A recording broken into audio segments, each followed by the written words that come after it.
கோவை நீலகிரி செய்திகளுக்காக செய்திகள் வாசிப்பது சரவணன். உதகை புதுமந்து பழனிசாமி என்பவரது வீட்டில் 48 சவரன் நகை கொள்ளை தொடர்பாக வடமாநில ஒரு பெண் உட்பட 4 பேர் கைது. நகைகள் மீட்பு, காவல்துறையினருக்கு பாராட்டு.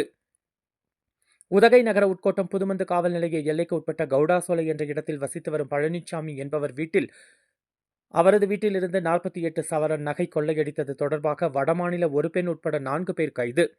நீலகிரி மாவட்டம் உதகை கவுடாசோலை பகுதியில் வசித்து வருபவர் பழனிசாமி இம்மாதம் 19ஆம் தேதி மனைவியுடன் கோவிலுக்கு சென்று திரும்ப வீட்டிற்கு வந்து பார்த்தபோது பீரோவில் இருந்து சுமார் 48 சவரன் தங்க நகைகள் மற்றும் 20,000 ரூபாய் மதிப்புள்ள வெள்ளி நகைகளை யாரோ திருடிச் சென்றது தெரியவந்தது.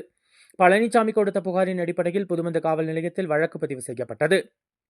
இச்சம்பவம் தொடர்பாக நீலகிரி மாவட்ட காவல் கண்காணிப்பாளர் NS நிஷா அறிவுறுத்தலின்படி உதகை உட்கோட்ட துணை காவல் கண்காணிப்பாளர் நவீன்குமார், புதுமந்து காவல் நிலைய பொறுப்பு ஆய்வாளர் நித்யா தலைமையில் தனிப்படைகள் அமைக்கப்பட்டு குற்றவாளிகளை தேடி வந்தனர்.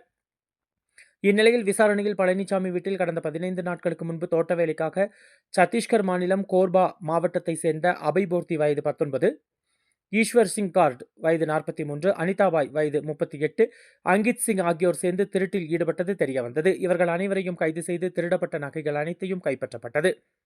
துரிதமாக செயல்பட்டு குற்றவாளிகளை பிடித்த காவல்துறையினருக்கு நீலகிரி மாவட்ட காவல் கண்காணிப்பாளர் NS நிஷா, கோவை சரக காவல்துறை துணைத் தலைவர் ப சரவணகுமார், மேற்கு மண்டல காவல்துறை தலைவர் தா செந்தில்குமார் ஆகியோர் பாராட்டுகளை தெரிவித்துள்ளனர். கோவை நீலகிரி செய்திகளுக்காக எமது சிறப்பு செய்தி ஆசிரியர் தமிழ் வெங்கடேசன்.